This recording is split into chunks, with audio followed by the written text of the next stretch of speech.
Dalam perspektif itulah kemudian izinkan saya untuk menyampaikan beberapa gagasan besar terkait dengan Golkar ke depan. Ngeri kali, baru calon ketua umum Pak Yahya Zaini sudah kasih banyak sekali pidatonya.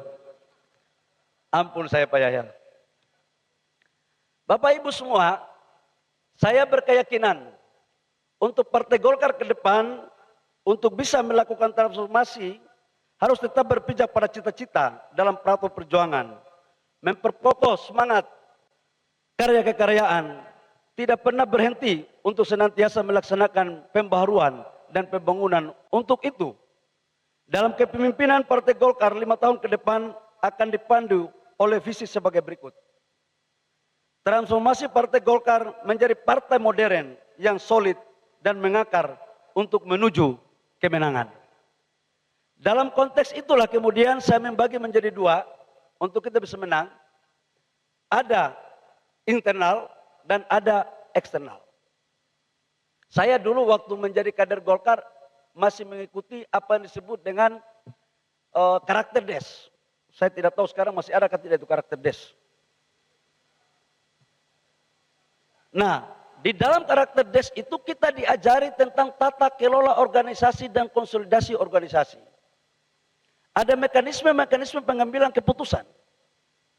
Dan karena itu, teman-teman semua, dalam konsolidasi organisasi ke depan, tidak hanya kita lakukan di lewat DPP, tapi juga konsolidasi pada tingkat kecamatan, desa, kabupaten, dan provinsi. Kembalikan musda-musda itu dilakukan di daerah. Jangan lagi dilakukan musda-musda itu di Selipi. Itu menurut saya pelajaran yang harus kita luruskan bersama-sama. Konsolidasi di daerah itu harus terjadi karena itulah kekuatan besar pada partai ini. Partai ini harus menjadi platform perjuangan dan menjadi pelopor pembuat ide. Dan itu sudah terjadi sejak lama. Saya berjanji kepada Bapak Ibu semua, insya Allah kalau saya terpilih, maka saya akan datang di seluruh kabupaten kota dan provinsi di seluruh Indonesia. Karena yang tahu susahnya daerah itu hanya orang atau kader yang pernah berproses dari daerah. Setuju? Mekanisme-mekanisme pengambilan keputusan partai tidak boleh dibuat hanya oleh sekelompok orang. Karena PO, anggaran dasar, Juknak, Juklak, Juknis, semua sudah ada. Tinggal jangan sampai orang Papua bilang tulis lain, baca lain, bikin lain. Saya jujur tidak seperti itu. Ke depan Golkar harus dijadikan sebagai bagian daripada instrumen dinamika berpolitik. Karena Golkar ini tokoh-tokoh Golkarnya luar biasa kecerdasan politiknya. Jangankan kader Golkar, office boy aja di Selipi pasti punya kemampuan politik lebih tinggi daripada partai-partai baru yang muncul. Ini tukang olah juga. Jadi udahlah kita Golkar ini masing-masing tahu baku tahu lah, udah. Nanti kalau kita ada tum, hebat tum, paten tum, kita keluar 10 langkah, jangan dengar dia, jangan dengar dia. Udah ini. Jadi udahlah kita transparan aja, kita santai aja. Itu. Nggak usah dibuat pusing-pusing. Jadi aturan sudah ada, ini yang kita pakai. Database, pengkaderan, ini harus jalan, harus penyesuaian dengan perkembangan zaman. Sudah ada sosmed, sudah ada IT. Ini yang kita harus adaptif. Bapak Ibu semua, tantangan kita ke depan dalam konteks konsolidasi internal, pada 2029, jumlah pemilih itu dari 17 tahun sampai 50 tahun, itu 72%. Market kita itu di situ.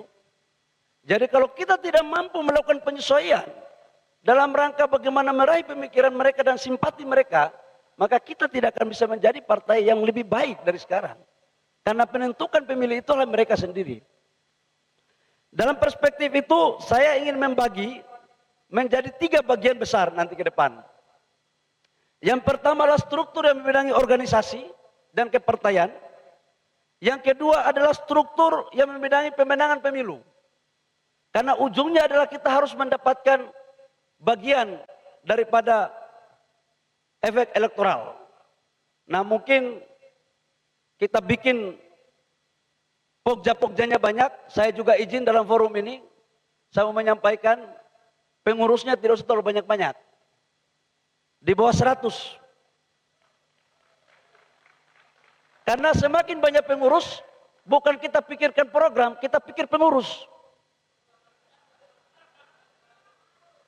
Belum lagi kalau pengurus main barang itu kan.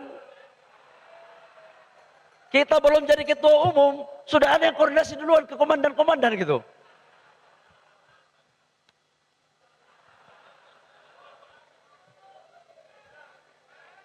Golkar, Golkar. Tapi kalau tidak seperti itu bukan Golkar namanya. Jadi kita buat pemenangan pemilu yang betul-betul terukur.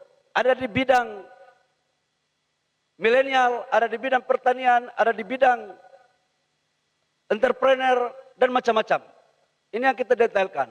Satu lagi yang kita akan membuat adalah bagian ketiga, yaitu ada yang mempublikasikan. Ini yang paling penting. Jadi kalau boleh, fraksi kita di DPR ke depan, itu menjadi perpanjangan tangan partai betul. Jadi harus main barang ini. Bila perlu 1 hari 3 tema, 4 tema main barang ini. Gitu loh. Kalau tidak main, bargaining posisi kita nggak jalan. Jadi kalau tidak ada masalah, ya buat dikit-dikit lah kira-kira. Jangan terlalu banyak, nanti pengendaliannya susah itu. Bapak Ibu semua yang saya hormati, untuk itu misi saya ke depan adalah selain dari apa yang disampaikan tadi, adalah kita pingin untuk tidak boleh lagi Golkar ke depan adalah faksi A, faksi B, faksi C.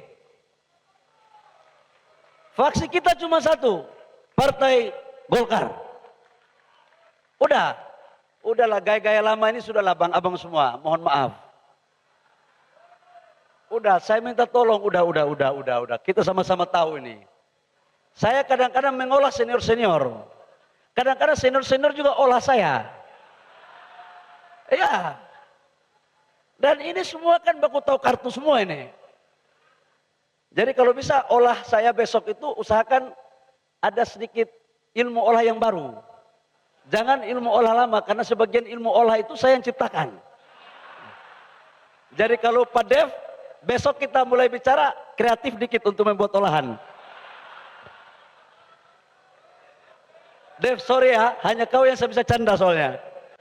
Karena kau kan ketua umum aku dulu kan gitu. Tapi sekarang aku yang jadi ketua umum, tenang aja.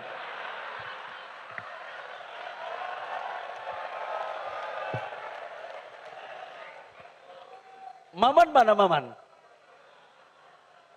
Tenang Man, kita bersahabat semua. Database itu penting. Yang kedua, database yang tadi disampaikan, ini harus betul-betul kita lakukan sebagai organisasi modern. Kita nggak bisa lagi omon-omon. Kita ini kan jago spekulasi semua. Begitu tanya data, buat angka lamaran semua. Jadi semua mimpi semua. Dan untuk mengolah data, Golkar nggak perlu diajarin. Barang tidak ada pun dibuat ada. Judul buku nggak ada dibuat, sudah saya baca bukunya. Itu. Jadi ya udahlah, kita kalau boleh yang lurus-lurus aja lah. Yang ketiga adalah memperkuat posisi Partai Golkar sebagai organisasi yang mengandalkan sistem kaderisasi. Ada hasta karya, ada organisasi sayap, ada organisasi-organisasi lain di luar dari kepengurusan. Ini yang kita harus rebut.